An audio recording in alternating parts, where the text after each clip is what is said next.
They're fast, furious, and racing down the streets of Albuquerque. Scott Wiggans takes us inside the world of street racing. Richard Cote clarifies what accreditation is and what it means for the Communication and Journalism Department. And I'll show you what New Mexico is doing to help victims of domestic violence. Welcome to Campus Reports. I'm Robert Gassaway. And I'm Breanna Cox. Local coverage. Student perspectives. At the University of New Mexico. From the KNME studios, this is Campus Report. As the weather improves, the city's thrill seekers engage in an incredibly dangerous yet incredibly popular activity. Scott Wiggans shows us what street racers are doing to push their machines to the limit. For years, many New Mexico residents who suffer from the need for speed have devoted their weekends to roaming the streets of Albuquerque, attempting to quench their thirst for adrenaline by engaging in the illegal and dangerous world of street racing. Street racing is very popular here on the weekends. Justin Irvin is the head mechanic at Speed Dreams Motorsports, the premier performance shop in New Mexico. On the street on pump gas, this car has gone 175 miles per hour. Justin's job is to take modest, stock from the factory cars and modify them by adding superchargers, turbochargers, and nitrous oxide to make them as fast as possible in order to win the next street encounter. For about $5,000 or $10,000, you can easily turbo or put a nitrous or a supercharger on a Mustang just like this and quadruple the horsepower and go out racing on the weekends with it. Regardless of the dangers that come along with racing on the streets into the triple digits, street racing maintains a loyal following of speed freaks willing to put endless amounts of money into their cars to be just that much faster than the competition. One such speed freak is Albuquerque's Dave Rockow. I'm Dave. This is my 1996 Corvette. It's the LT4 motor. It's been stroked out to a 383. Naughty internals. It's a Turbonetics T76 with an MPS wheel. We're hoping to put down about 1,000 horsepower on the 76. If we can't quite get there, we'll go and spray it. As far as raping people on the streets, I think it should be a pretty tough challenge for just about anybody out there. So what does a ride on the streets look like through the speedometer of a 1,000 horsepower Corvette? The answer should scare and shock any unsuspecting motorist who think that it is safe to drive through the city of Albuquerque with these adrenaline junkies on the loose. This is Scott Wiggans reporting. Many rape and domestic violence victims are forced to relive and retell their stories over and over again, but change is in the air. The New Mexico winds are blowing in a new solution for the victims of these tragic circumstances, and it comes in the form of a Family Advocacy Center. Well, this is the first time this type of model has been attempted in New Mexico. It's one of the first times in the country. There are some models around the country, but not that many. Basically, the concept is a one-stop shop. Construction is already underway for the facility on Silver and 6th Street. From drywall to exposed wires, this facility isn't much to look at now, but United Way CEO Jack Holmes says what will soon be under this roof will set it apart. With the creation of the Family Advocacy Center, we are literally changing a culture of how this situation is dealt with. If you're a victim of domestic violence right now in this community, typically there's 5 or 6 what we call gates that you would enter to receive service. Holmes says this center will supply all the services in one place.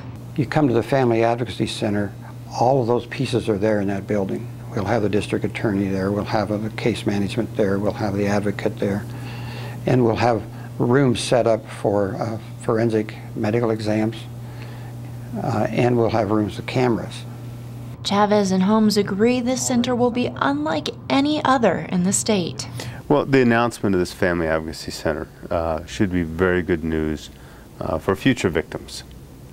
It should be very, very bad news for perpetrators of violence. This is really the very exciting part. So Breanna, where did the idea for this advocacy center come from? Well, United Way sponsored a trip for the city officials that were going to be involved and APD to go tour the facilities that were in Phoenix, Arizona.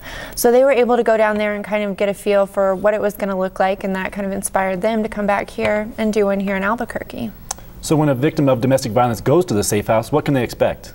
Well, they're trying to make it a really calm and inviting environment for the people that are going to be coming. APD, counselors, everyone that's going to be involved is going to have on Family Advocacy t-shirts. So it's going to be a place where they can feel invited and not intimidated by who's there. So what's the time frame for getting this project up and running, and about how much will it cost? The time frame they're looking at, they're hoping to have it finished by July 1st, and the city is going to be leasing the building. That's going to cost about $400,000 a year, but the overall cost is still a little bit unclear. Well, thank you, Breanna. That sounds like a lot of useful information on a very important subject. Many sports around UNM are not receiving the fan support they deserve. Ryan Hardway sits down with UNM rugby player David Lee to talk about this sport. With David Lee. Thank you very much, David, for coming out today. It's a pleasure.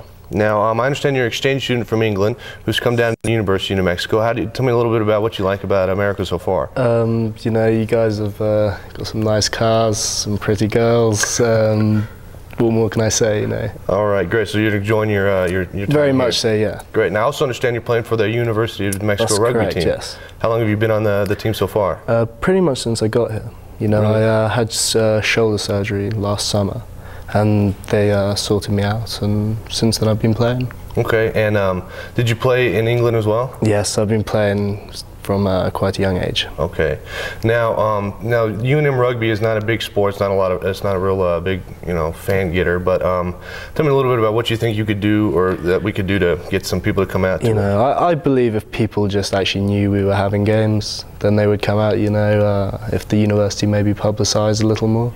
Because we're actually ranked 11th in the nation at the moment. Really? Yeah.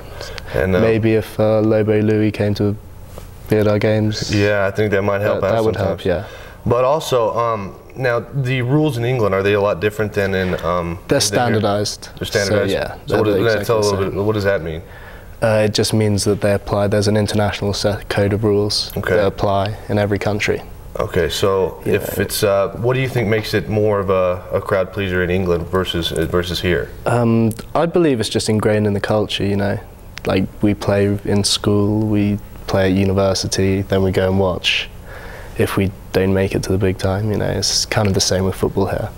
Okay, so it's just pretty much where you are, and if that's kind of the culture it's from? I believe so, yes. Okay, and also, do you feel that since you're from England, you played since a young age, do you feel you have something that has been, that you have a little bit ahead of the other people? A little, yes, you know, because you're tactically aware, you just do things naturally without having to think about them, but a lot of the guys here are ex-football players, so they're pretty big. Great. And so they make up with that, with commitment and size and speed. Okay, well, great. Thank you very much for coming, David. It's a pleasure. Appreciate it. The Communications and Journalism Department is working hard on gaining national accreditation, but what exactly is accreditation, and how does it affect the department? Richard Cote explains. As students, it's something we all hear about, and something that the Communication and Journalism Department hopes to get soon, and that is accreditation. We all hear of accredited programs, but how do they work?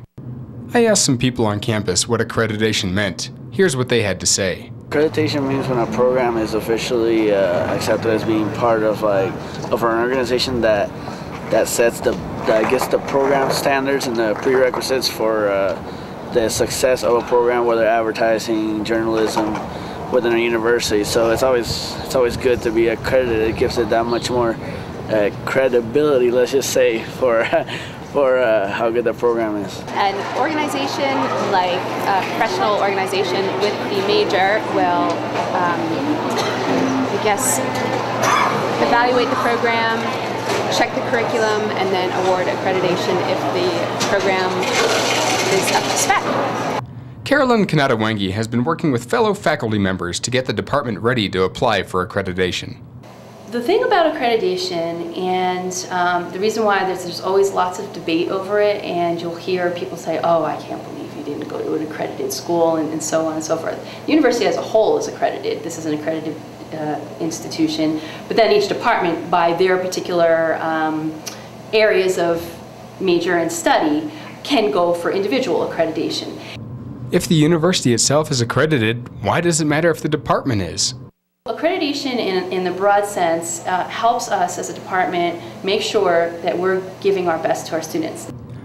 So after the department finishes the application, how long do they have to wait until they're accredited?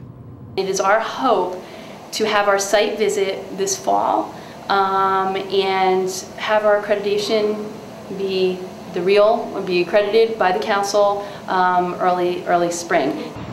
Although the department never did lose their accreditation, Kanata Wangi does believe that the one area the department needs to focus in is getting the students new equipment.